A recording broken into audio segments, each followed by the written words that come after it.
Thank you very much, Madam Lamet, and for the collaboration the Commission has had with the National Police Service and ensuring that there were no bullets or tear gas during the general election. We appreciate that. Allow me to welcome Mr. Gershom Otachi to come and give his remarks. He is the chairperson of the National Lands Commission.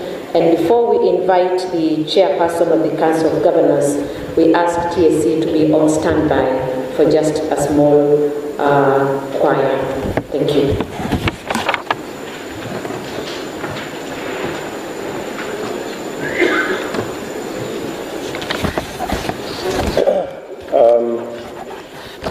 The chief guests, Attorney General Honorable Justin Muturi, the Deputy Speaker of the Senate, Honorable Kathuri Murungi, Chairperson of the IEBC, Wafula Chebukati, Her Excellency, Governor Anne Waguru, Chairperson of COG, members of the Diplomatic Corps present, the Bombers Choir,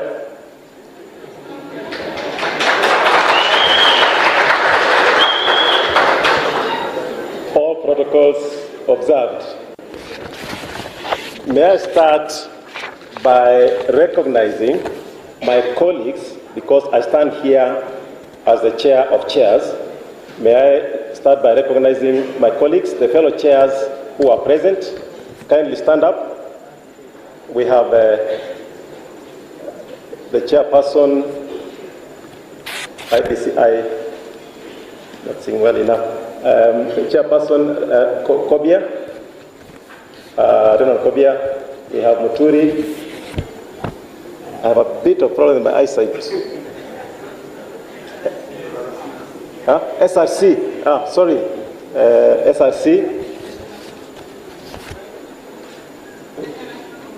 Kenya National Commission of Human Rights. Auditor General. Okay, thank you very much. Of course, TSC, Mr. Muturi, I thought I said, okay. Now, Mr. Muturi is the chair of TSC.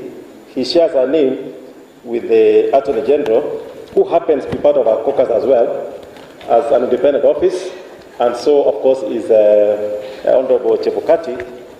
Throughout this period, we've been calling him the chair of the moment, because indeed he has been the chair of the moment right from June through last year up to now. Now, I will be brief.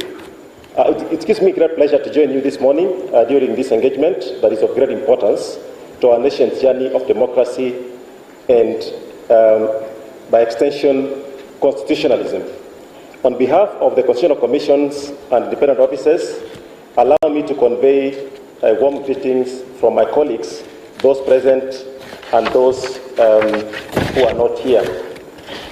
Now, I'm happy to report that the member commissions participated and were represented in various activities in the lead up to the elections.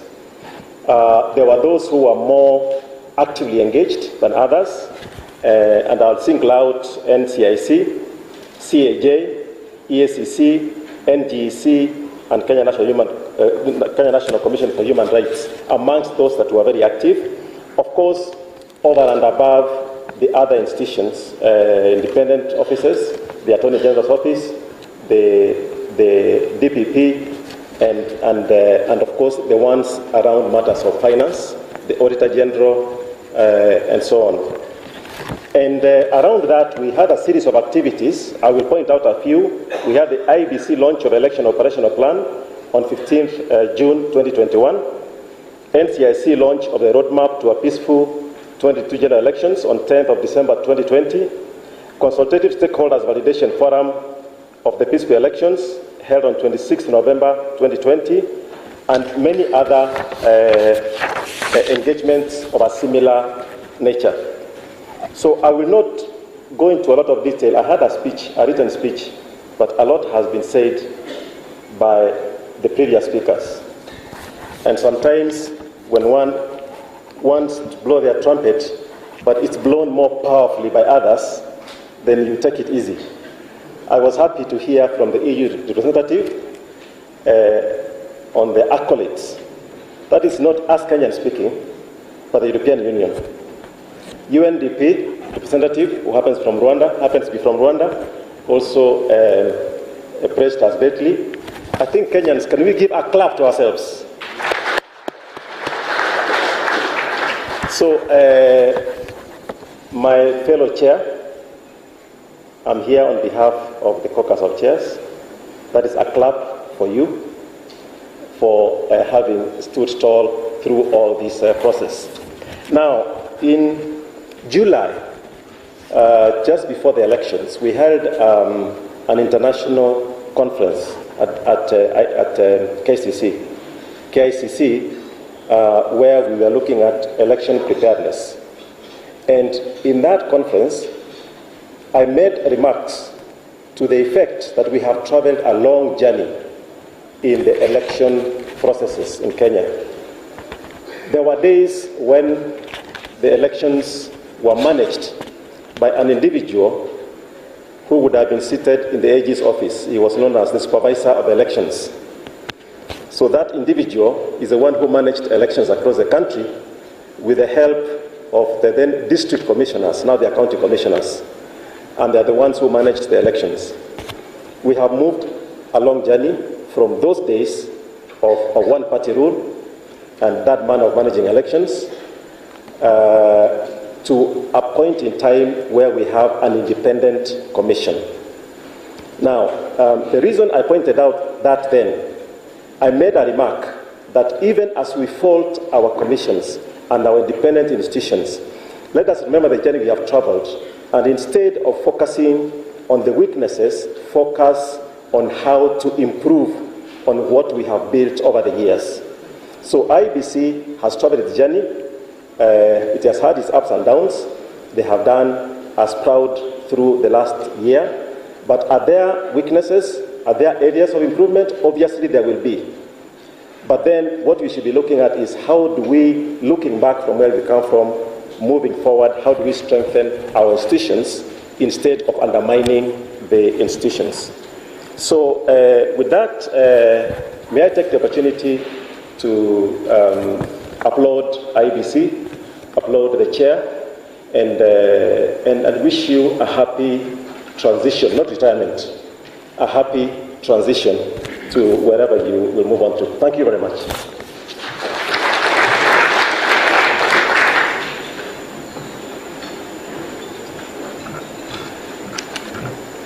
Thank you very much, Mr. Gershom Otachi, Chairperson, National Lands Commission, and is also the Chairperson of the Chairpersons Forum of the Constitutional Commissions and Independent Offices, CCIOs. Thank you for your collaboration with the Commission and the support, especially around the Chairman of IEBC during the general elections. Now we invite the TSC choir for a short performance. Let's give them a hand of applause, please. Thank you.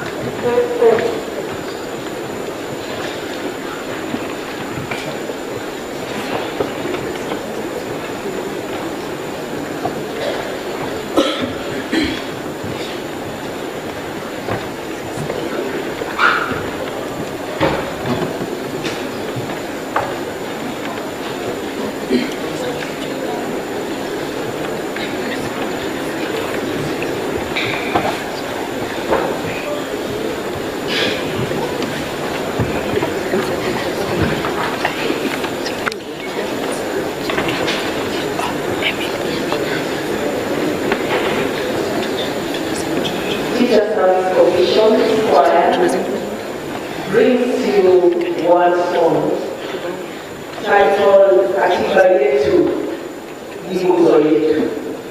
Iwapo itazingatia maadili ambayo yako kwenye katiba yetu, bila shaka tutakuwa na uchaguzi wenye amani. Karibu.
Kenya, katiba yetu ndiyo nguzo ya uchaguzi wa amani Kenya.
Thank you very much. You will agree with me that was quite refreshing. Tukizingatia katiba yetu na amani, na kama wananchi wa Kenya tutasonga mbele. Thank you very much TSC Choir. TSC stands for Teachers Service Commission. Allow me, with a lot of humility, to invite Her Excellency Anne Waiguru, EGH, Governor, Kirinyaga County. She's also the chairperson of Council of Governors. Let's give her a hand of applause. Thank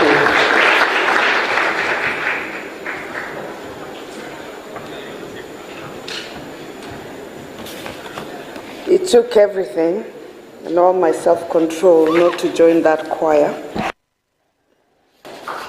But well done. That was really refreshing. I was asking my neighbor, Anthony Ngororano, whether he understands Swahili.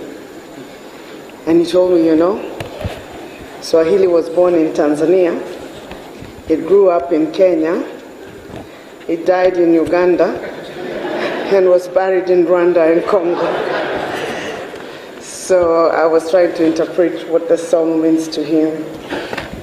The chairman of IEBC, Mr. Wafula Chebukati, a man we greatly respect, and even respect more after this election.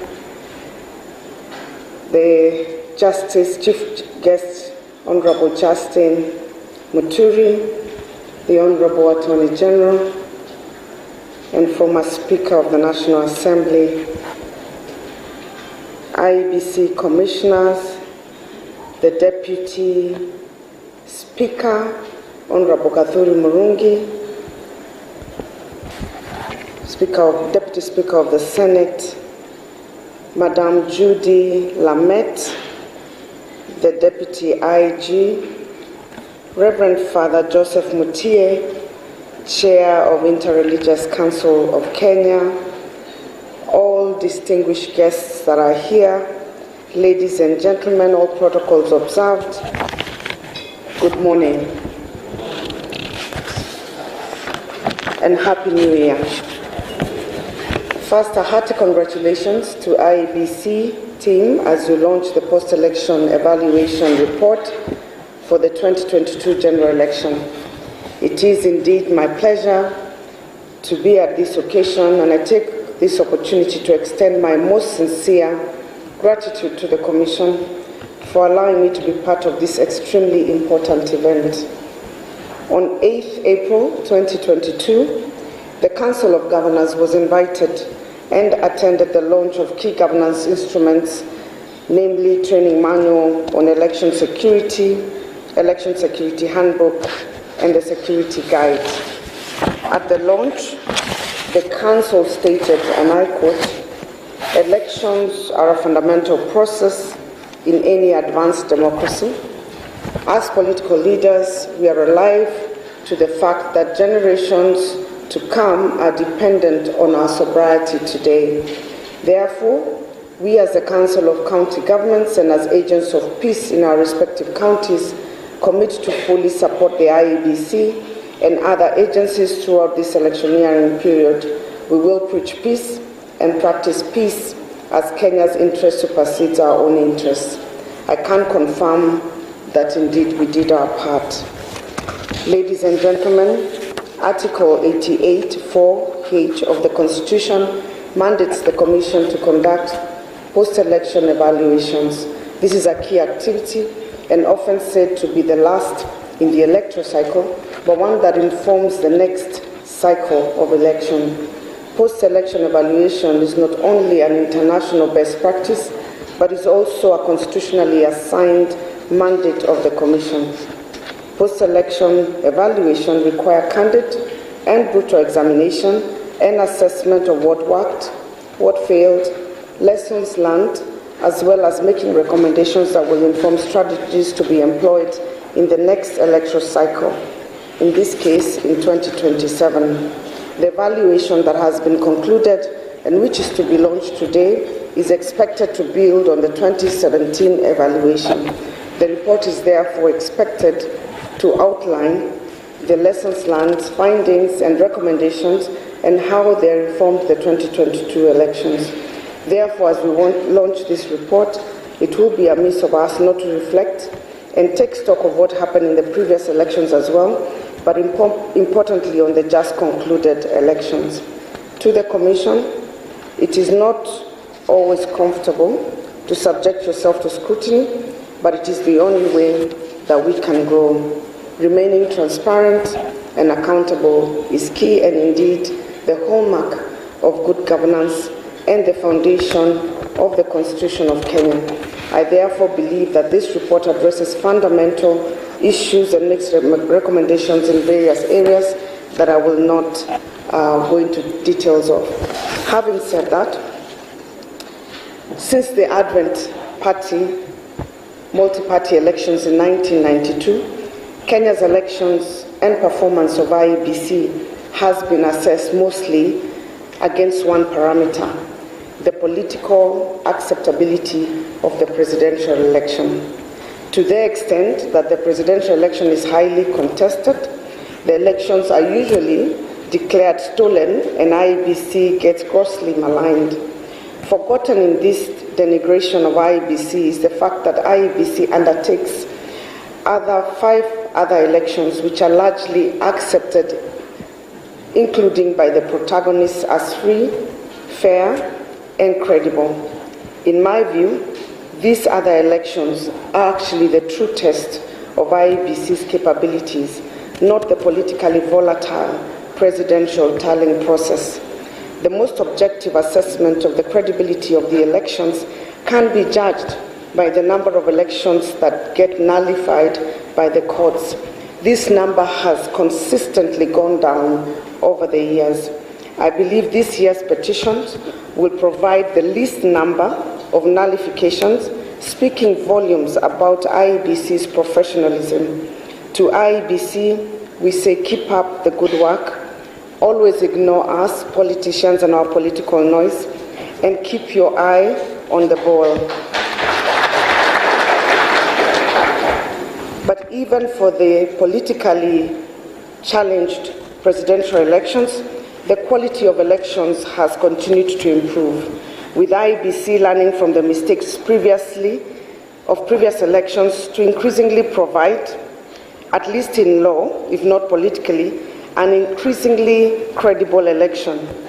Who can forget the innovative posting of all presidential elections in an open portal in 2022? That was indeed the game changer, an issue that was partly behind the nullification of the 2017 elections. This posting is what laid to rest any believable allegation of rigging, since the actual results were available for all of us to see.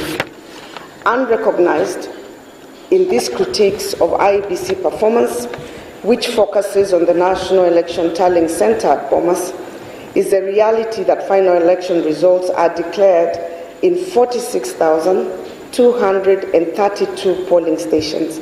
One could say we have 46,232 presidential elections, the declaration of which, by dint of law, is final and cannot be changed. The tally of results in Bomas is purely a mathematical process. The most important portion of the elections is in these polling stations. Here, largely young, patriotic Kenyans work for long hours on low wages, unappreciated and uncelebrated. These patriots deliver the election results that make Kenya's election the pinnacle of Africa's democratic experience. Lost in the noise at Bomas is the story of these patriots. Even when some pay the ultimate price for their integrity with their lives, as happened with the returning officer in Embakasi, their stories are quickly forgotten. To these patriots, some of who are in this room or represented by those in this room, who include returning officers, presiding officers, polling clerks, and their supporting staff, this country owes you a debt of gratitude. Only God can truly reward you. And so, with those few and many remarks, I would like to say to Mr. Chebukati, you have done your part, you have made us proud. We wish you well in your transition. Please do call me for a game of golf. I will be available to chat.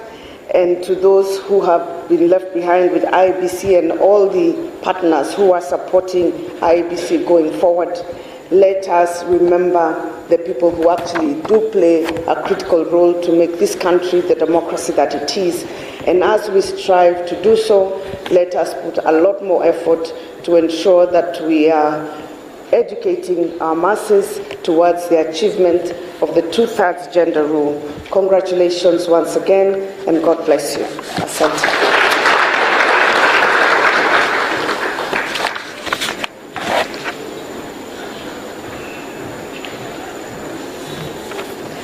A better clap for Her Excellency Anne Waiguru. Thank you so much for those remarks. Allow me to welcome Mr. Kadhure Murungi, MGH, the Senator of Meru County and also Deputy Speaker of the Senate House. Welcome, sir.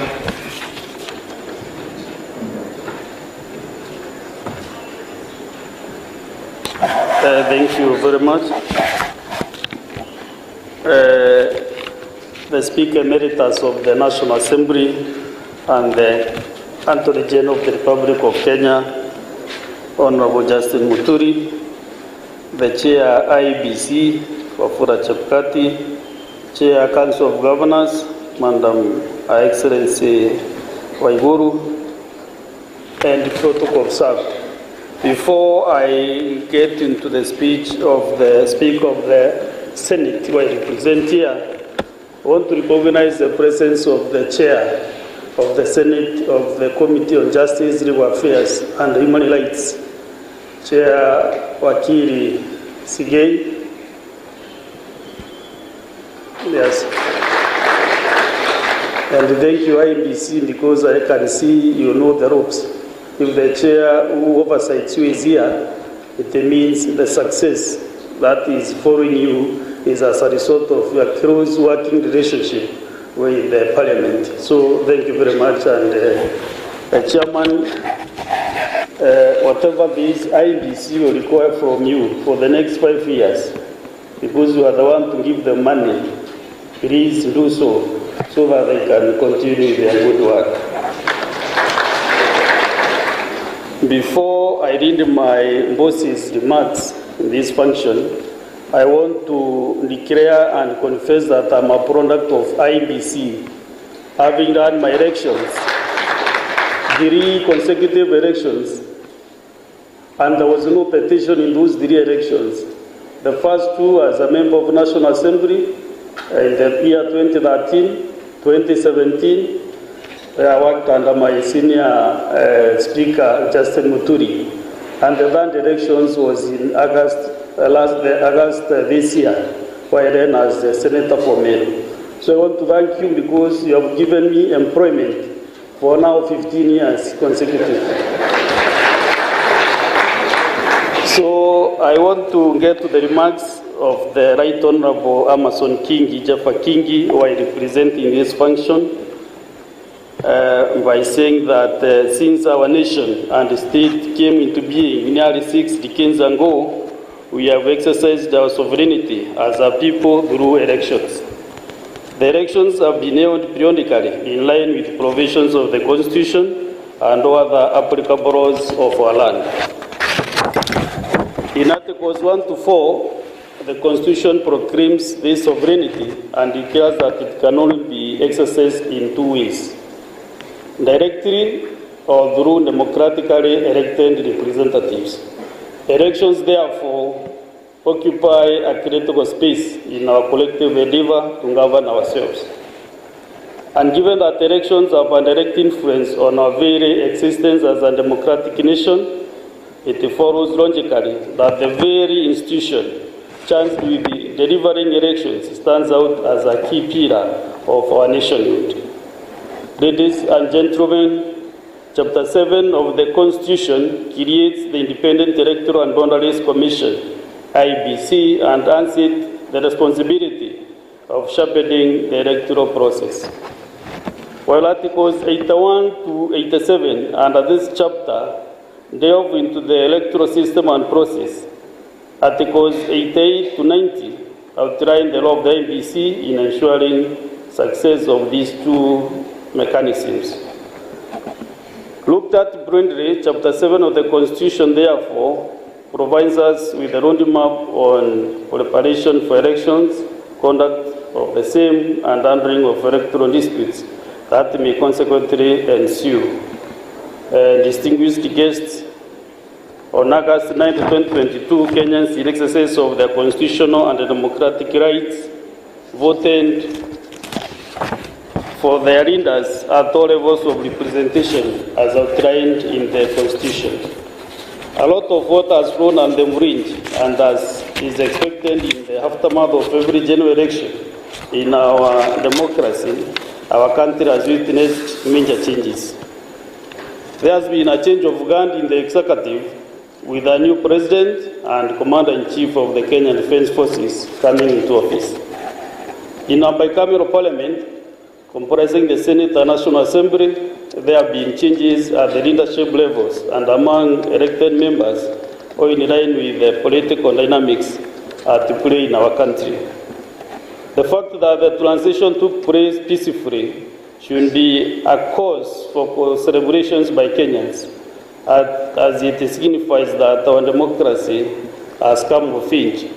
This is where actually we were given 10 out of 10, the Kenyans, by the European Commission. And since also I've told you IEBC has conducted elections successfully, I also want that I can give IEBC a 10 plus in the elections that were conducted. As we gather here today, 5 months down the line, we have every reason to commend the IEBC for living up to its constitutional mandate and managing the elections to the satisfaction of a majority of Kenyans. We must, however, be alive to the fact that quite a number of elective positions across the country, we still have election petitions underway in the judiciary. It is our collective hope that these petitions will be concluded expeditiously, judiciously, and to the satisfaction of all the parties involved to enable us move forward together as one. Ladies and gentlemen, allow me now to relate what I have all along been saying with the reason we are assembled here today. Article 84H of the Constitution obligates the Independent Electoral and Boundaries Commission to facilitate the observation, monitoring, and evaluation of elections. Post-election evaluation is an integral component of an electoral cycle and a structured way to evaluate the exercise and propose recommendations. This is why the post-election evaluation is considered as the best global practice in election management.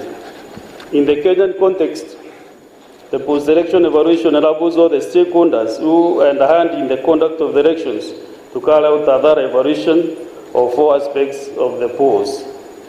Only this way are we able to determine whether the elections made the direction prescribed by our Constitution and made the test of democracy. Today's unveiling of the post-election evaluation report is therefore a momentous occasion for all stakeholders and Kenyans at large to get a honest assessment of how the August 9, 2022 elections were undertaken. We expect the report to highlight the success stories that pertain to the elections and also expose any gaps and loopholes that could have been detected. The vital elections will be fine-tuned and addressed to ensure that identified shortfalls, whether structural, administrative, personnel-related, technical or technological, do not materialize and encumber other elections going forward. Ladies and gentlemen, in the 4th Senate, and by extension the entire 13th Parliament, our main interest in the post-election evaluation goes as far as any of the recommendations it generates, which require redress through necessary legislative action. If any gaps are noted and it is determined they can be rectified through new laws or amendments, the legislature is on standby to kickstart the process of enacting the laws on which to anchor the required changes. And I can confirm, or you can attest to this, that the chair is here. I think he wants to pick these issues even between you bring the report to the Senate I think he wants to sneak them immediately to the Senate so that we can make amendments where necessary. Similarly, should it be deemed that lack of funds impacted negatively on execution of any aspect of the elections, then it is the duty of Parliament, upon request, to approve increase of budgetary allocation to the IEBC for the necessary intervention. And I will mark this to the CEO, upon request. Parliament will not give you money until you request and you convince Parliament that you need more resources. So I think you have understood the word upon. It also goes without saying that as one of the Chapter 15 institutions, IEBC needs to be insulated against any interference or attempts of the same by any other organs of state or individuals. These commissions and independent offices must be protected at all costs as they are pillars of democracy and democratic governance in our country. They are vested with the authority to protect our sovereignty as a people, secure observance by all state organs and democratic values and principles, and promote constitutionalism. As the legislature, we will remain all kind to detect any such attempts and nip them in the bud.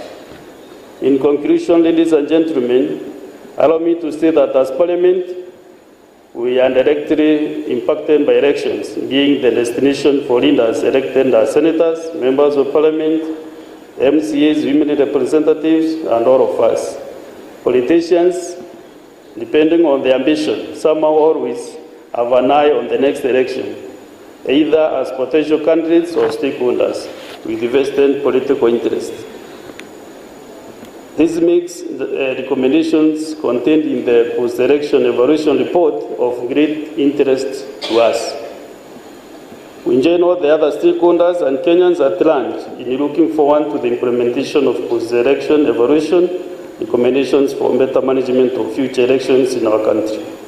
And also to give another commitment, this week, the Chair, Justice and Legal Affairs Committee has finalized the IEBC Amendments Bill. And on Thursday this week, we have been recalled from our recess or our holiday to come back so that we can prosecute that bill on Thursday, the 19th of this week. This bill will give the process on how the new commissioners will be recruited. So munaona sisi tuko kazi hata wakati wa likizo. Mr. Chairman, I want to thank you for the service that you render to this country. I want you to hear this, Mr. Chairman. I want to thank you from the Senate for the work that you have rendered to this country for the years that you have served at the IEBC. And that is why also I really want to congratulate you for the award that you have been given by the End of State after recognizing your handiwork. Founder of the Golden Heart, NGH. From the NGH, now it is your effort to get the CGH. The President cannot give you that easily. So wherever you go, because I know yourself and your other commissioners, the two commissioners, note that the two commissioners who have worked successfully with you, I know you transit to better offices, and may God bless you in whatever else you will be doing for this good republic. Asanteni sana na Mungu awabariki. Nikimaliza niseme hongera sana kwa kwaya zote mbili, ile kwaya ya Mbomas pia ya TSC. Mmefanya kazi mzuri, na and I will make an amendment kwa sheria zetu za communications so that before news tunaimbiwa wimbo. Those patriotic songs, I remember the era ya Nyayo. We need to get those patriotic songs back to our system. Asanteni sana, Mungu awabariki.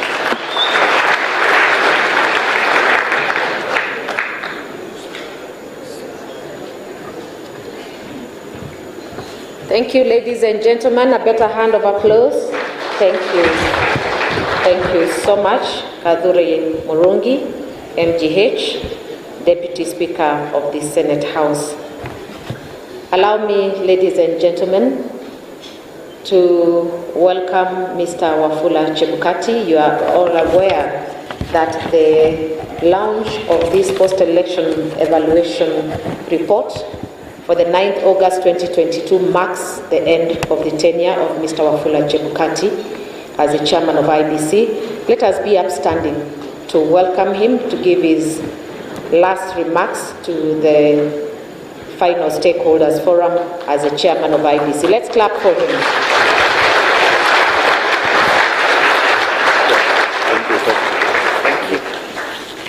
Yeah, please be seated.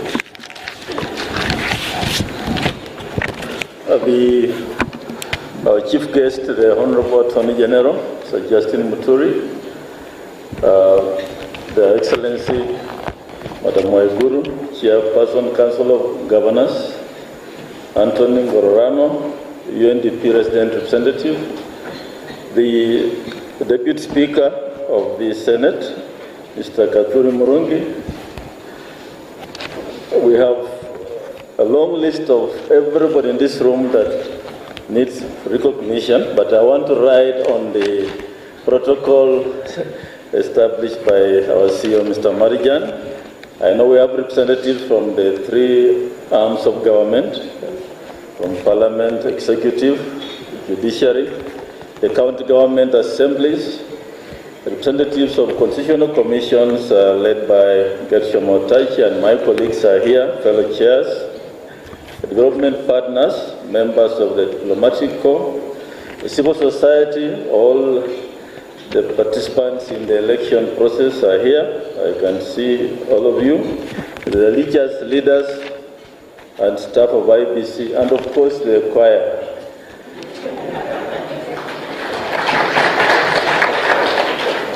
And ladies and gentlemen,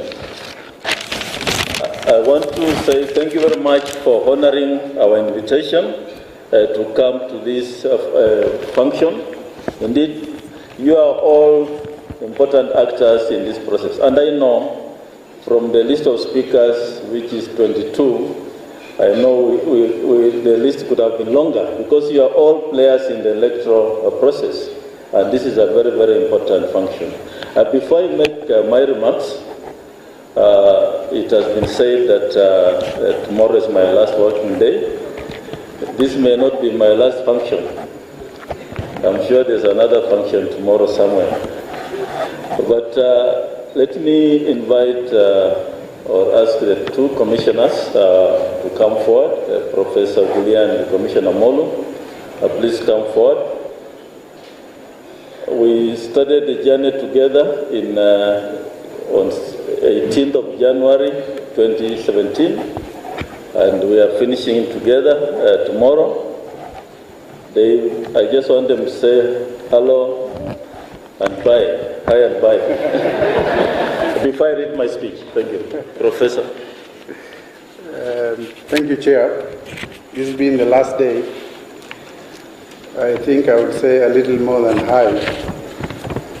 I wish to thank God for the 6 years at the IEBC.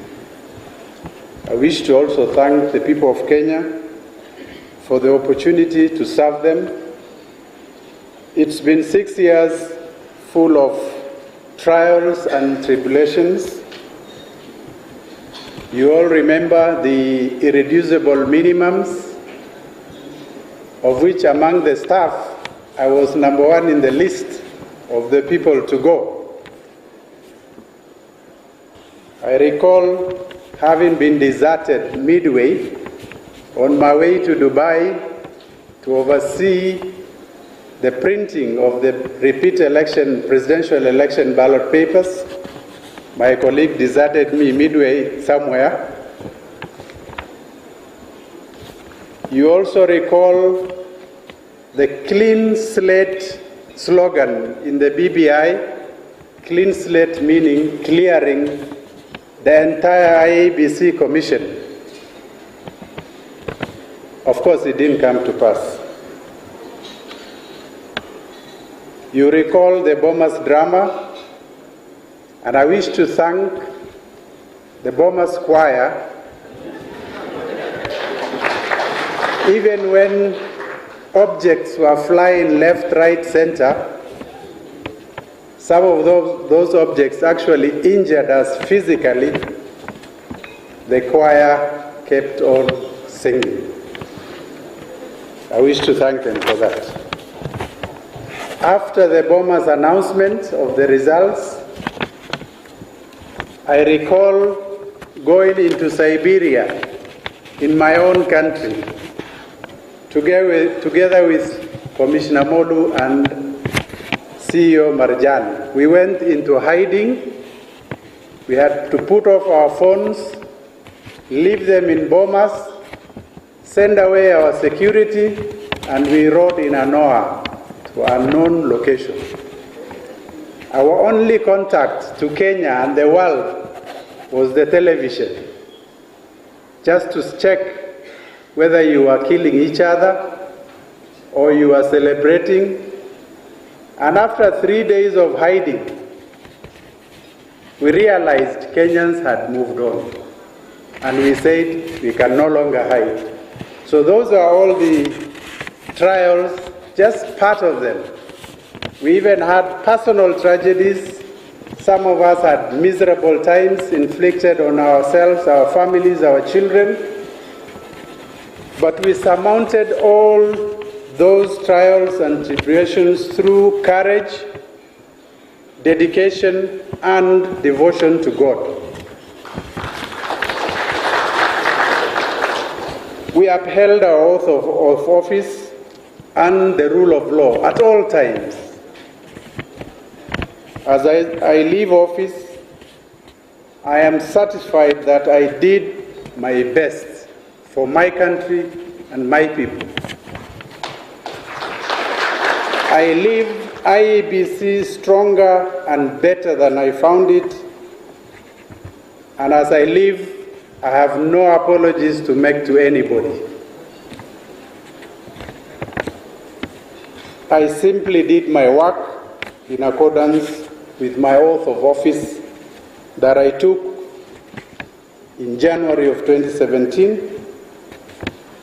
And inevitably, we have to be replaced. And my word of advice to those who will be bearing the responsibility of replacing us with other Kenyans is that the IEBC office as chair or commissioners is not for the faint-hearted. Please choose commissioners wisely. Asanteni sana.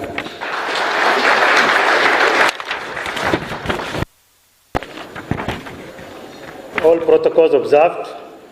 Good afternoon. I want to associate myself with the comments made by my colleague, Professor Gulie. I also thank God that we have made it to the end of our 6-year journey, where for the entire period, removal from office has always been hanging on our head.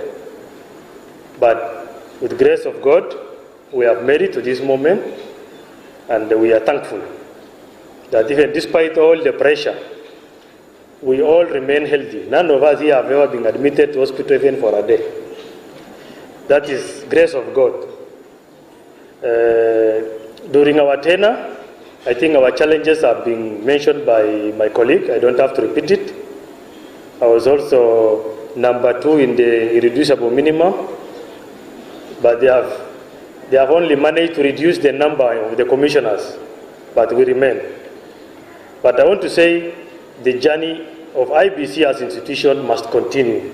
Despite who comes and leaves, the commission must remain and must continue, because minus IEBC, Kenya cannot stand.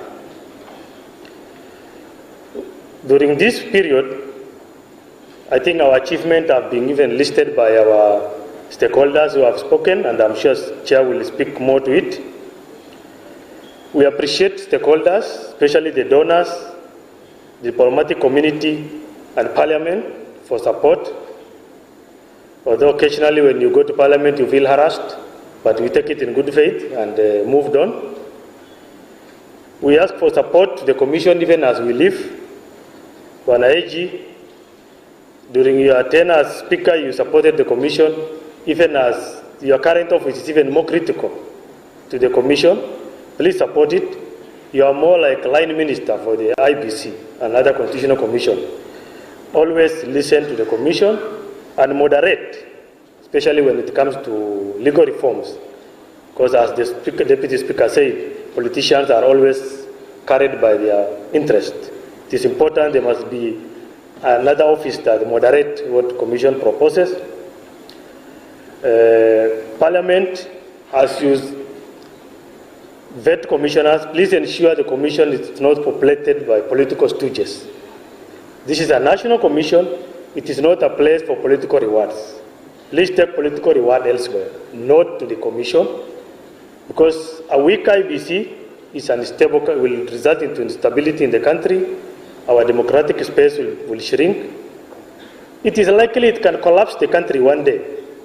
It is very easy to collapse this country if IEBC plays partisan politics. And Parliament, as an oversight body, you have a main responsibility to ensure that do not happen.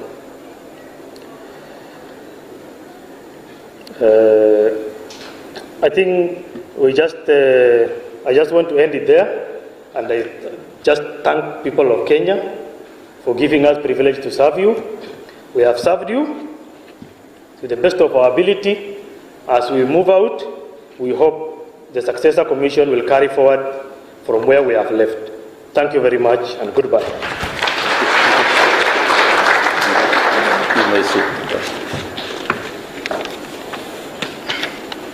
Thank you, commissioners. I think you have heard from the horse's mouth. They say we are the last three, the final three. They say three musketeers. And so they went in Siberia, but they are not telling me where I was. Of course, I was in my house, taking my cups of tea and waiting if anybody is coming on the door. Of course, nobody came.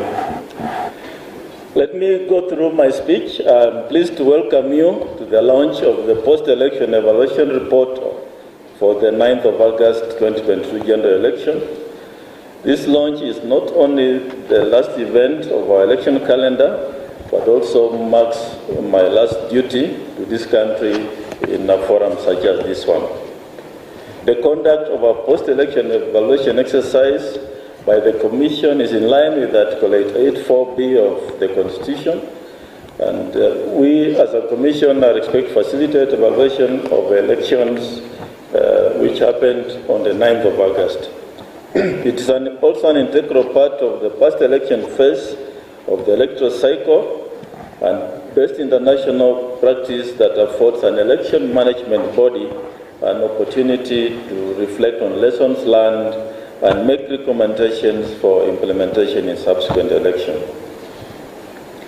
I've had the unprecedented opportunity to preside over the two general elections and fresh presidential election during my 6-year tenure at the helm of the IEBC.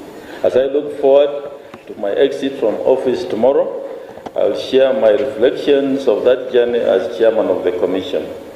I was appointed in office on the 18th of January 2017, and we took the oath of office on 20th of the same month. In the oath of office, I swore to obey, respect, and uphold the Constitution and all the laws of the Republic, that I would faithfully and fully, impartially, and to the best of my ability discharge the trust and perform the functions and exercise of powers devolving upon me by virtue of the appointment without fear, favor, bias, affection, ill will, or prejudice.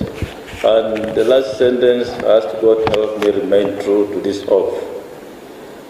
I joined the commission that I had been appointed along with me, with the other commissioners. We were 7 to oversee the conduct of the 2017 general election that was less than 7 months away.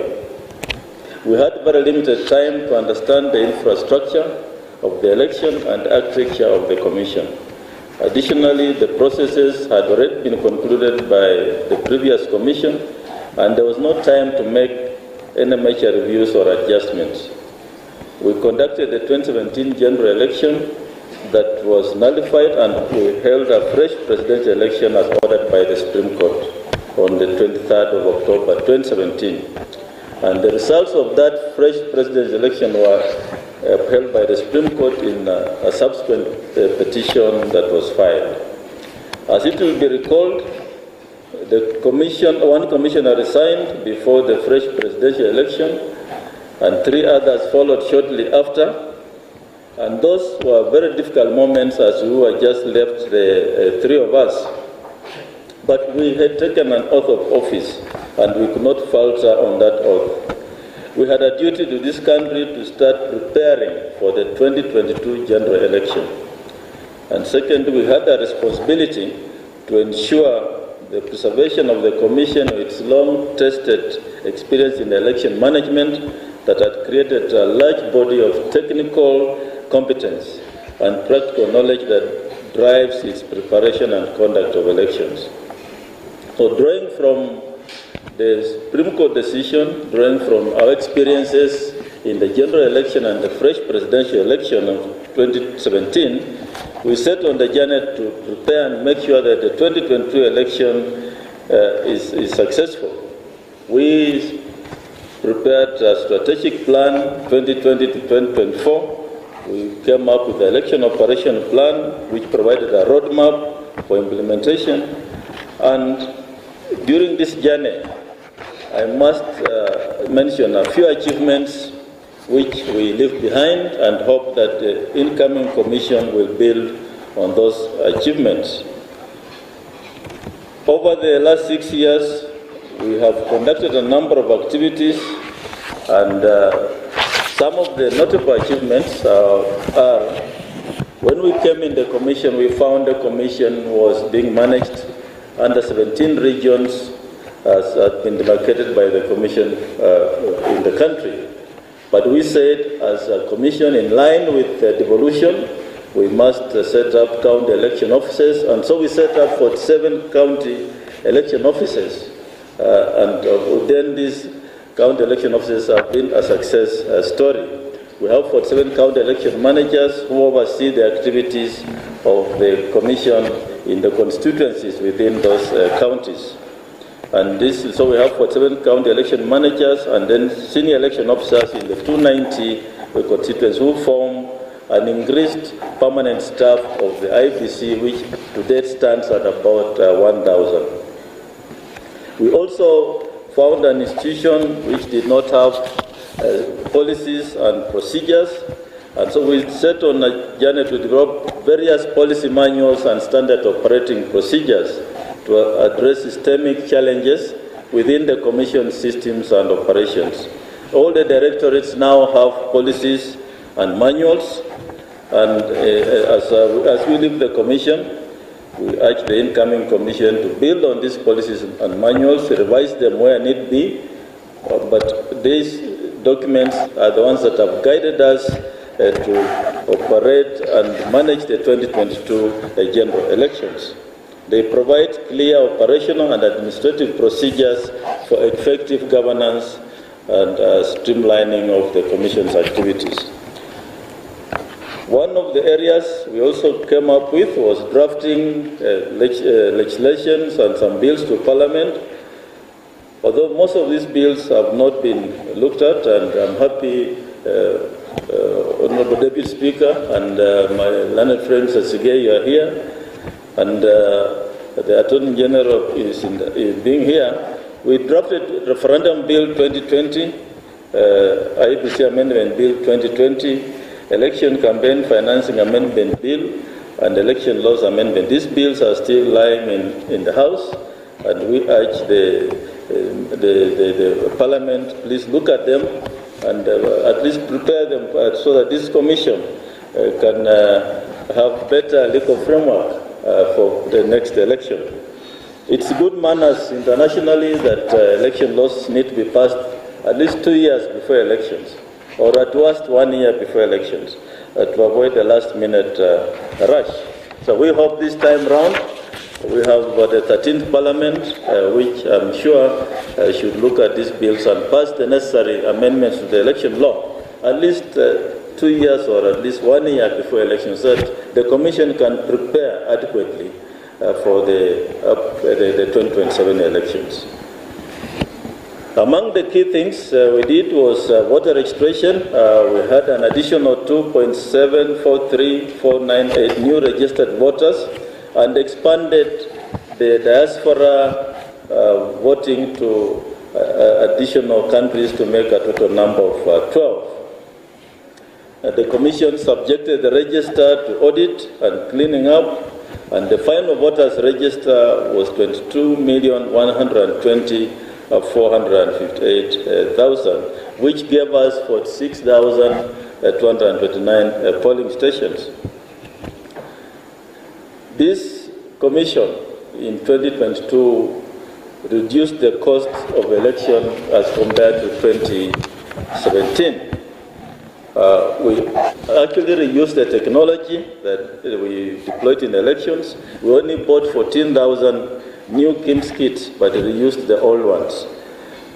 We did early procurement, although we did not have funding until the last election year, but we did early procurement by entering into framework contracts with various suppliers and negotiated better rates for some of the materials, strategic materials. For example, ballot papers in 2017 we were paying about 150 shillings per ballot paper, but in 2022 we will pay 25 shillings per ballot paper.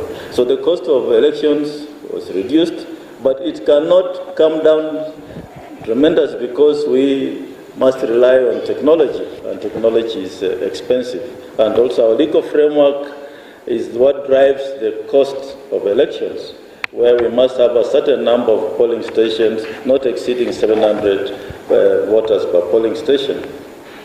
So as a Commission, we also said we must print sufficient ballot papers.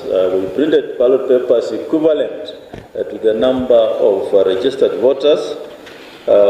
This then served two purposes. One, reduced the cost. Number two, it eliminated avenues that provide opportunity for electoral malpractice like multiple voting or ballot stuffing.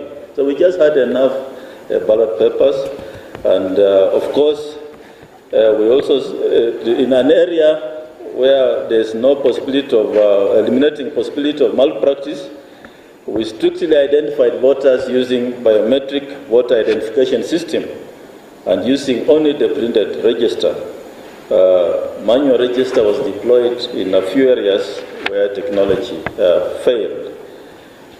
Transmission of results, we only transmitted the image of result from 34A using the results transmission system from polling station to the national tallying center and constituency tallying center. We're deploying a secure public portal where election results from 34A, 34B, and 34C were hosted for the nation and the world to access. A record 386 million logins were reported to the portal, and those that tallied the results got the same results as the IEBC result in Form 34C. This was the game changer in the elections and elevated the aspect of transparency to a whole new world level. The representative from the National Police Service has mentioned our collaboration. Indeed, we came up with a program of collaboration with National Police Service, the Election Security Arrangement Program, and trained police officers on election management.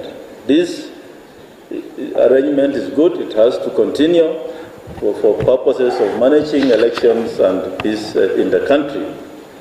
I'm pleased to report that the Commission and National Police Service worked harmoniously well, save in a few isolated incidents at tallying centers. The Commission also developed 17 election manuals that were used in training staff and other stakeholders like judiciary, political parties, and the media. These trainings gave stakeholders a clear understanding of the election process to engage in various areas related to elections. We collaborated with the media, Kenya Media Sector Working Group, to enhance transparency and ensure a quick flow of information in election reporting to the public. IEBC also had an MOU signed between Editors Guild and the Kenya Media Sector Working Group, and 600 journalists were trained on areas related to elections for accurate reporting of election results. At the Bomas of Kenya, we had the Media Center, which hosted local and international media. And we also had a media consortium which was formed, and the expected outcome was that the media would tally results and announce. Even after having done all this, the media, I know, embarked on a journey to tally results, but never announced. I think it's only one media house that posted results on the website, which were equal to the results which was announced by the Commission. The achievements are many. Because of time, I will move on to a few challenges, because I know our chief guest needs to make his speech. The Commission, in the course of achieving all these milestones I've mentioned, of course, has encountered a number of challenges. As a country, we need to be alive from where we sit as a Commission, that these challenges are many, but I'll just highlight a few. One of the biggest challenges sitting as an election manager is the highly ethnicized and divisive politics in Kenya. The combination of highly competitive elections and negative ethnicity in Kenya's politics always leads to divisive elections that often results in poll violence. Ethnicity is often the main currency of competitive elections, and is habitually mutates into conflicts between dominant competing ethnic tribes, thus undermining national unity, security, and stability. Such divisive elections have always led to enormous political pressure being applied on the Commission, as commissioners and staff of IEBC are always subject to ethnic profiling during campaigns and public rallies, making them insecure and susceptible to attacks. Although the challenges posed by highly competitive politics and negative ethnicity are recognized by all stakeholders in Kenya, there has never been a deliberate effort to conclusively deal with the issue. Instead, symptomatic treatment such as disbandment of the Commission has been routinely undertaken every election cycle. It's time as a nation that we had a candid discussion on the electoral system that the country should adopt to suit the circumstances of our country's political anatomy. I've mentioned the issue about late enactment of laws. This is a challenge, and I believe Parliament should take up this challenge, that election laws be enacted at least 1 year before the elections. Another big challenge we have, as we leave the Commission, and stakeholders in this room should take note, is that the Commission is expected to be funded within the 5-year electoral cycle. Unfortunately, this is not, technology has failed.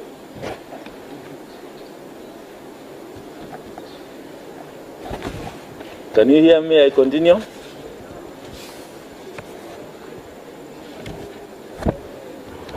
Yeah, it's back.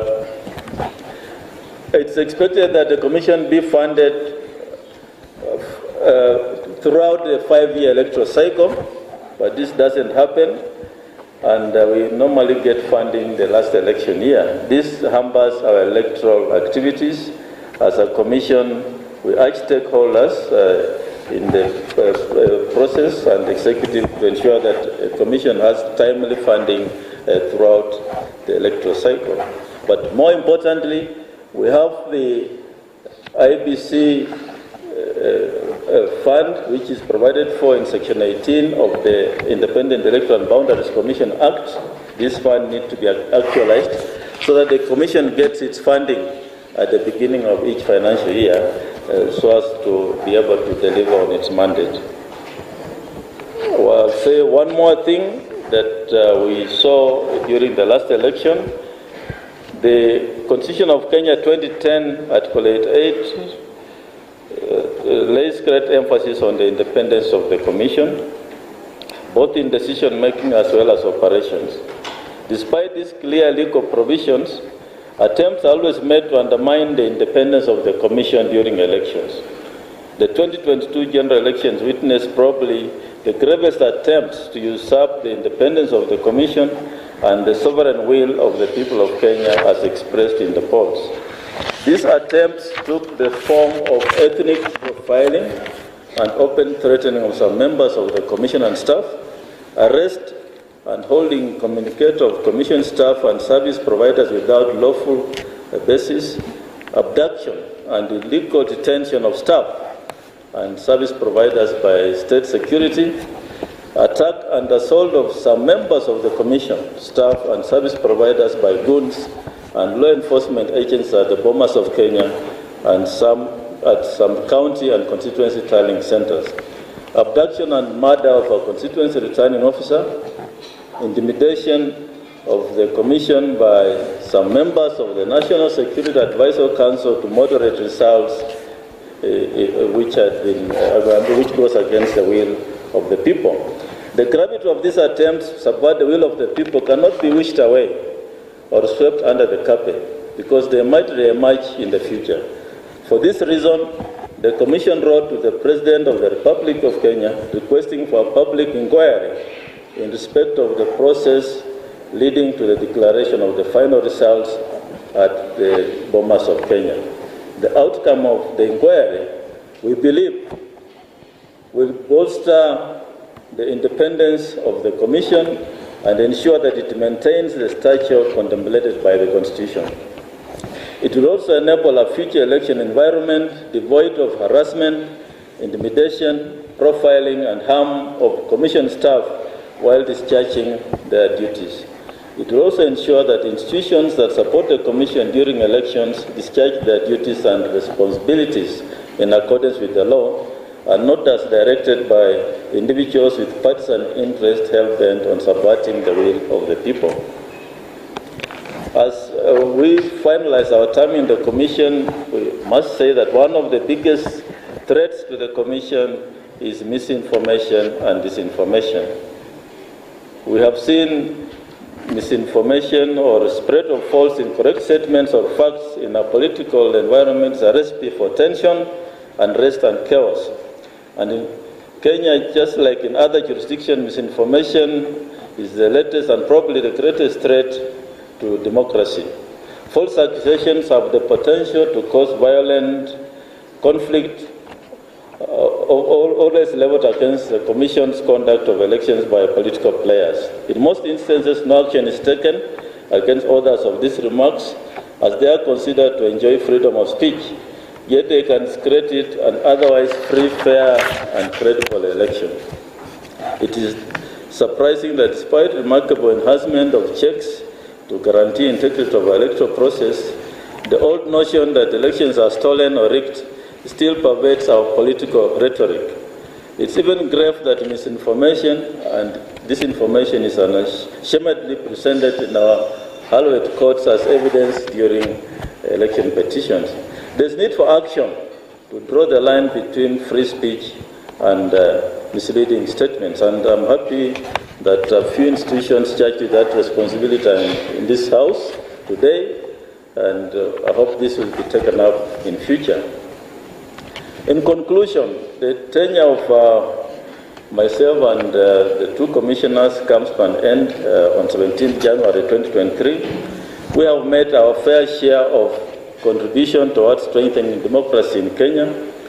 We hold that the August 2022 election, whose presidential results were held by the Supreme Court, were free, fair, credible, transparent, and impartial elections.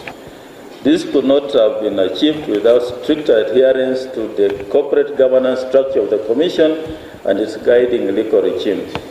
The Commission, as established and mandated by the Constitution of Kenya and IEBC Act, has clear roles, duties, responsibilities of its members and staff.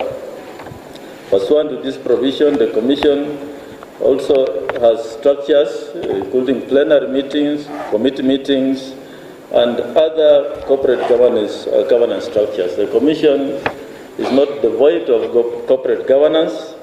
We have full structures in place, and we believe with the legal amendments that may come up in Parliament, this Commission can only grow stronger. It's therefore incumbent upon the Commission and staff to conform to this corporate governance model, to adhere to the rule of law and fidelity to the Constitution. To act in any other manner is tantamount to straying into forbidden territories of breaching the objectives of the Commission, and these objectives are shared with other constitutional commissions and independent offices, protecting the sovereignty of the people, securing observance of all state organs of democratic values and principles, and promoting constitutionalism. For that's why we were created. This launch marks my last duty as the chairman of the Commission. I exceed a very contented man, and I say we gave it our best. We charted and weathered the storms that threatened the existence of the Commission. We endured relentless fatigue in our preparation for election. We mustered high courage to overcome perils of democracy, and we delivered the sacred will of the people of Kenya. We believe the pace has been set, and I take this opportunity to wish our successors all the best as they pick the baton from us to take the elections of this country to the next level. I wish to acknowledge the assistance we have been accorded by our development partners, that includes the direct support of UNDP, led deepening democracy programs with the membership of the European Union, United Kingdom, the Republic of Germany, Republic of Italy, and Republic of Ireland. We also appreciate various initiatives by USAID. Finally, I thank the people of Kenya for this opportunity to serve you the last 6 years.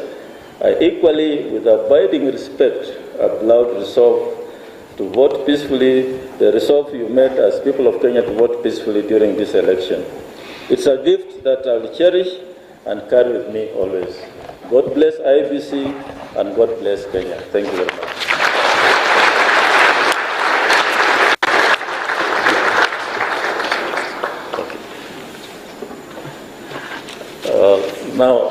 With those very, very long remarks, it's now my singular duty and honor to welcome our chief guest, Honorable Justin Muturi, Attorney General of the Republic of Kenya.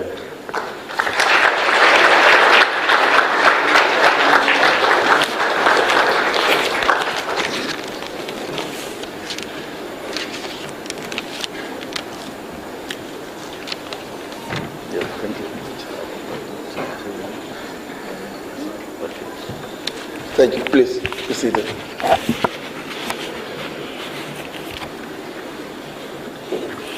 Wow, I wish, Mr.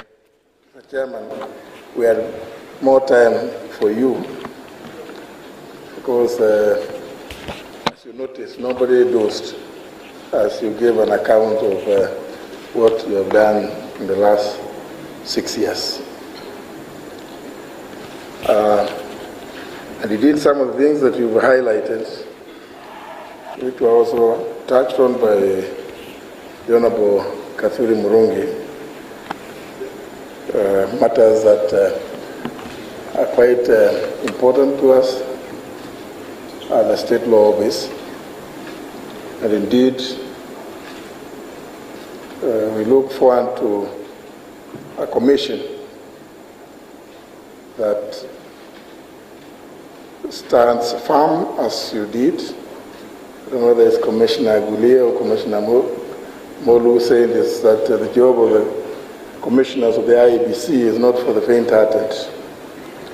But we look forward to a day, and I think you've set the pace, when elections in this country will just be like any other event. I'm saying this because I think the Register of Political Parties and your predecessors one time accompanied me to observe elections in France. And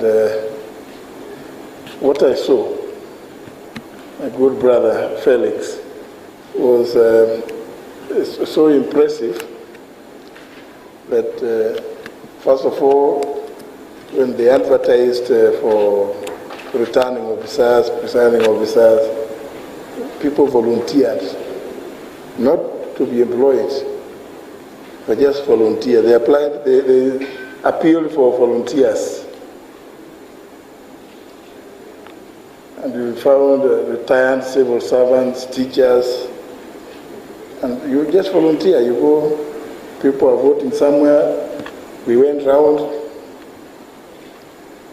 I could not tell that there was an election happening. So we had to be directed that it is that place, that's where the people are voting. And at 5 p.m. when the voting was to close, the presiding officer would be out there telling people, please, make sure you are in, make sure you are in. Otherwise, after 5, I'll close. So we want them to see how it happens. And in one of the polling stations, exactly 5, the doors closed, no policemen. Doors closed, and the presiding officer picked everything, all the materials, put in some box, and then he went out carrying the box into his car boot and drove on, taking the results, the box, to the tallying center. I wondered, hey, if this were to happen in Kenya, if the commissioners here, the commissioner's life is in danger, can you imagine of returning and presiding officers in the villages putting a box which has ballots into his car boots, and there's nobody following him? You know the kind of thing that maybe for those of you who are young, those many years ago, would say that they are going to be stolen en route, and we want to put very many armed policemen in a Land Rover, because anything could happen between the polling station and the tallying center. I've witnessed this register, both for when we observed that in France, and I also witnessed the same in Ireland, which is why I was impressed when I saw that among some of your development partners, the Irish Aid. Similar situation. Volunteers. Mue, please, because you must help the commissioners, the commission, as partners, and I have a very good friend here who has done a lot of work on matters of elections, Mr. Felix Odhiambo. Please, can you try to also help educate Kenyans that elections is not a matter of life and death, that there is life after an election. Indeed, as we can attest today, that August 9th happened, and we are still living by the grace of God.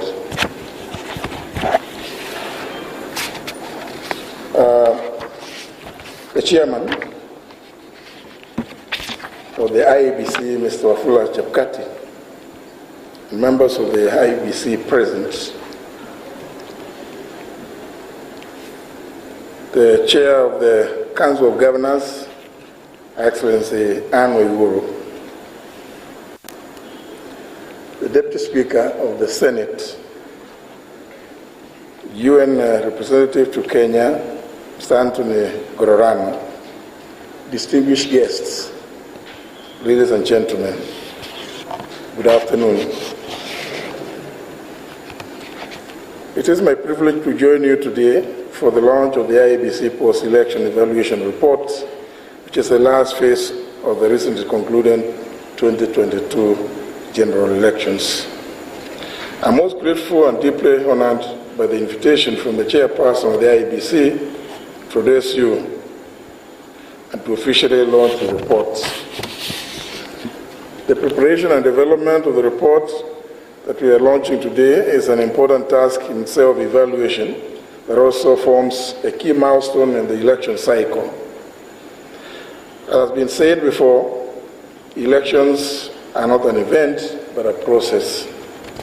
This evaluation, therefore, presents all stakeholders with the opportunity to make an assessment of the performance of the IEBC in that past election and to reflect on the lessons for future elections.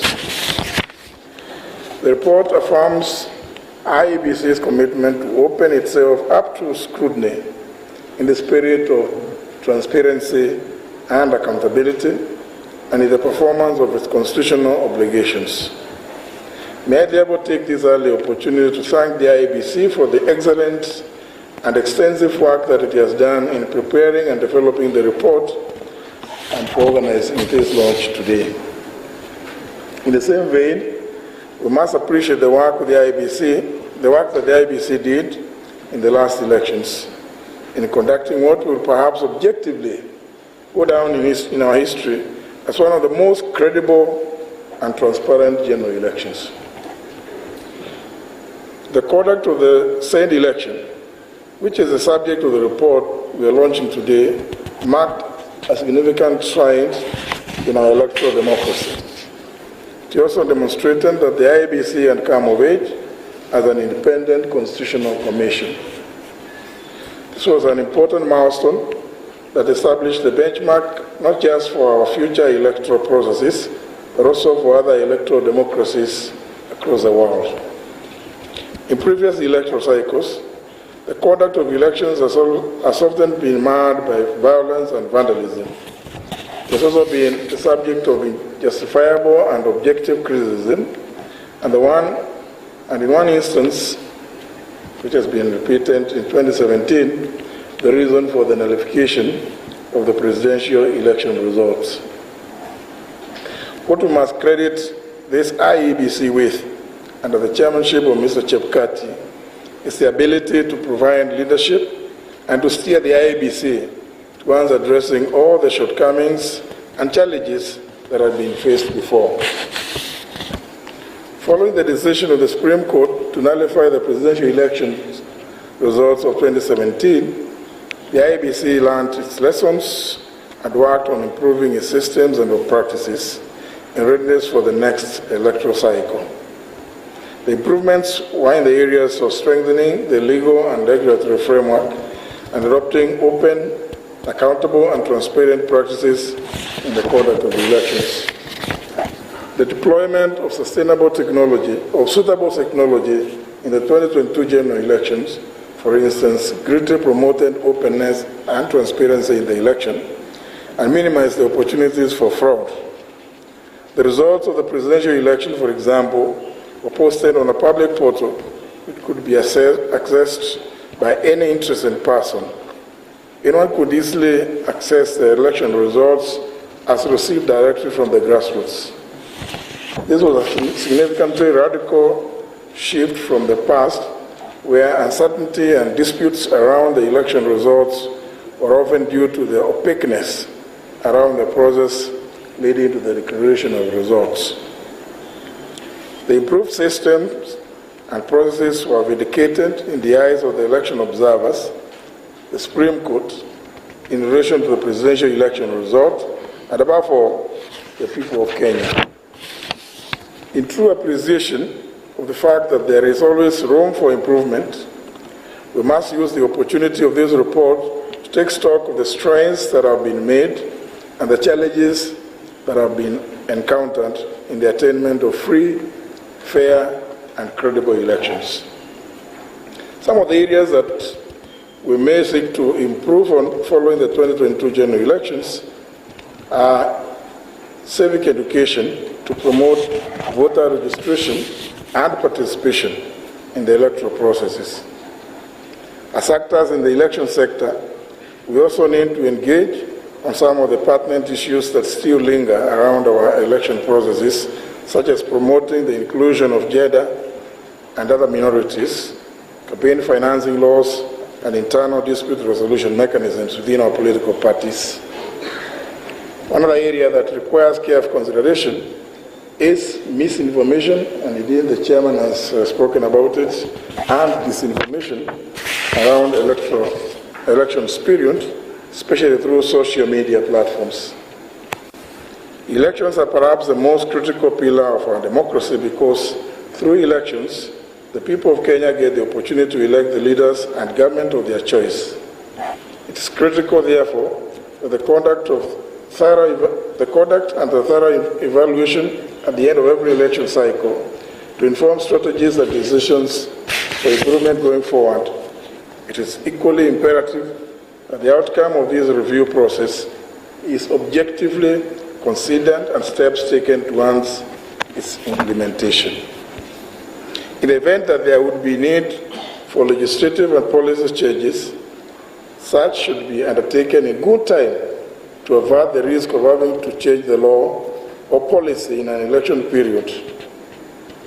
Having a settled legal and policy framework well before election is critical to ensuring a level playing field and adequate preparation for the elections.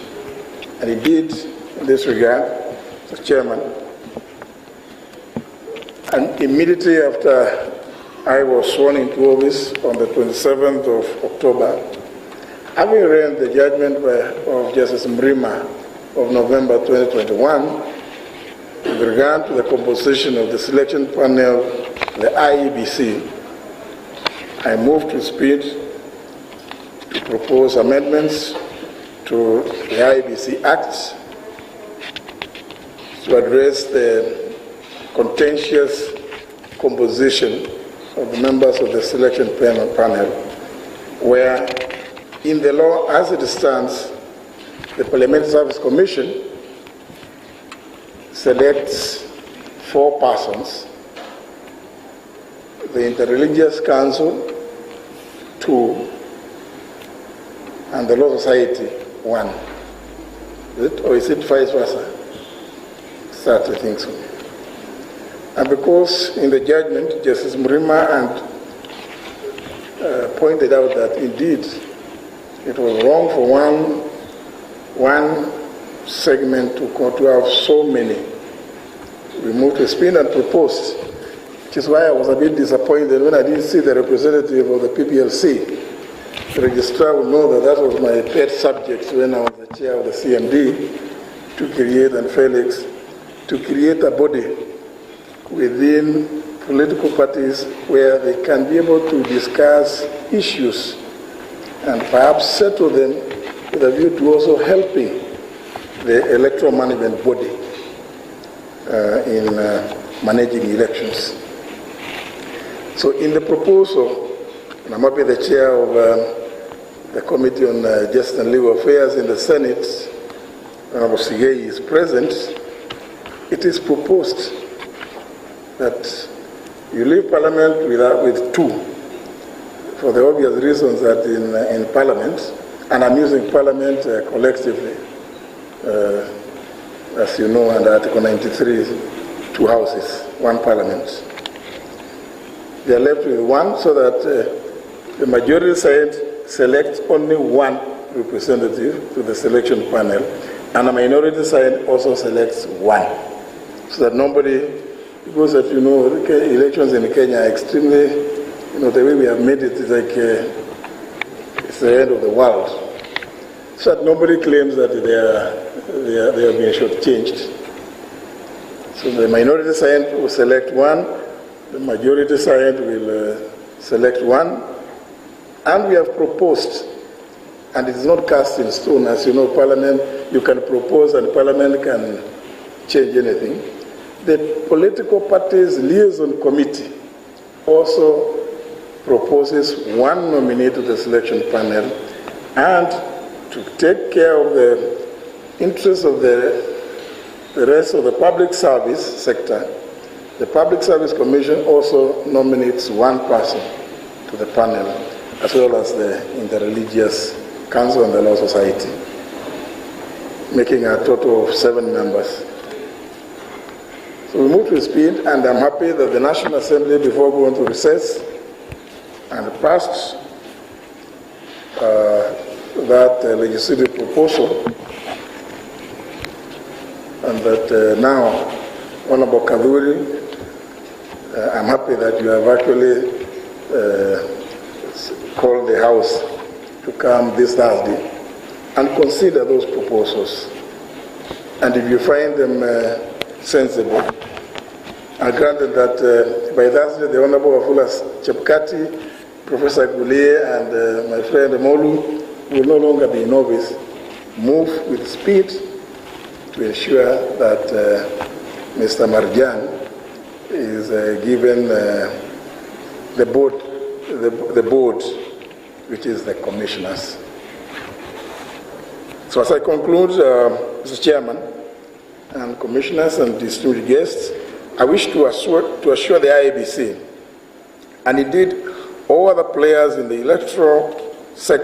election sector, of unwavering support, particularly given that elections policy is a function within the office of the Attorney General.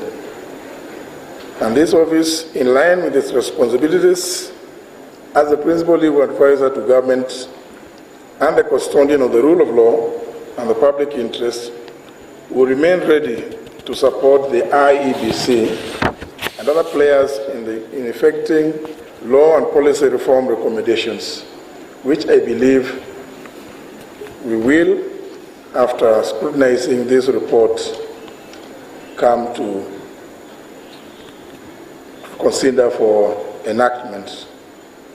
The ultimate objective is to ensure that elections are always a true reflection of the will of the people.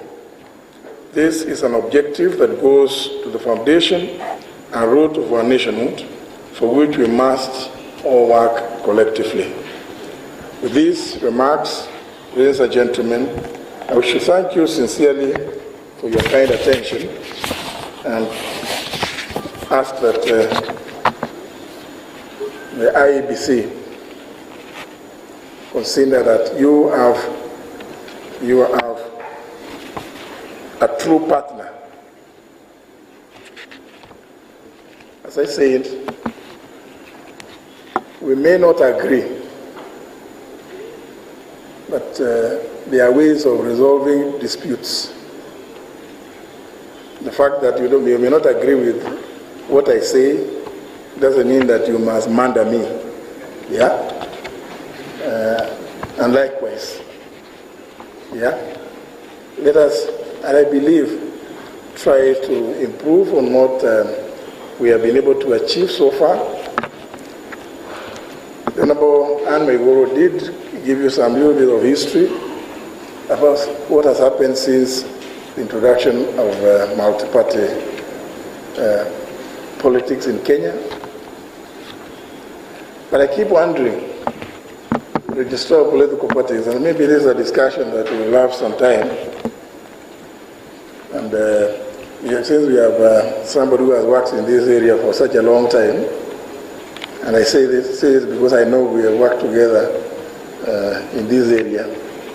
When a political party, or indeed political parties form to aggregate views and vote, but more importantly, to acquire power through the ballot.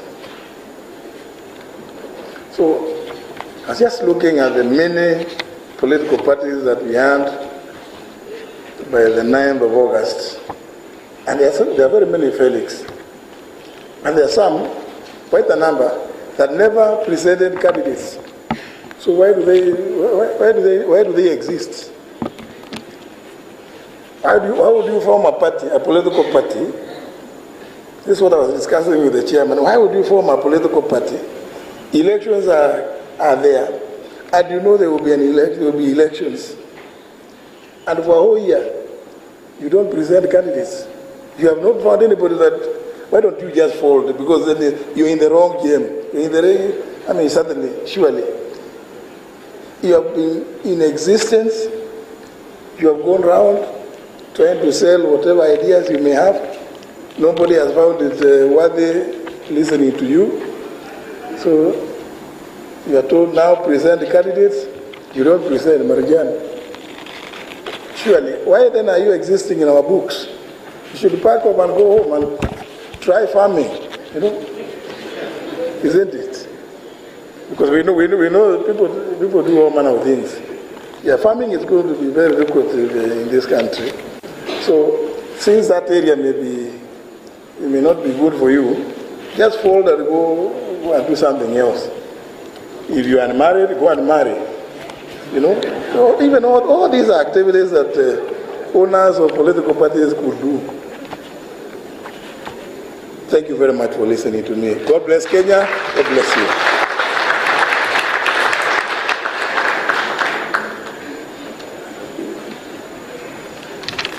Well, a better round of applause for this Honorable Attorney General of the Republic of Kenya.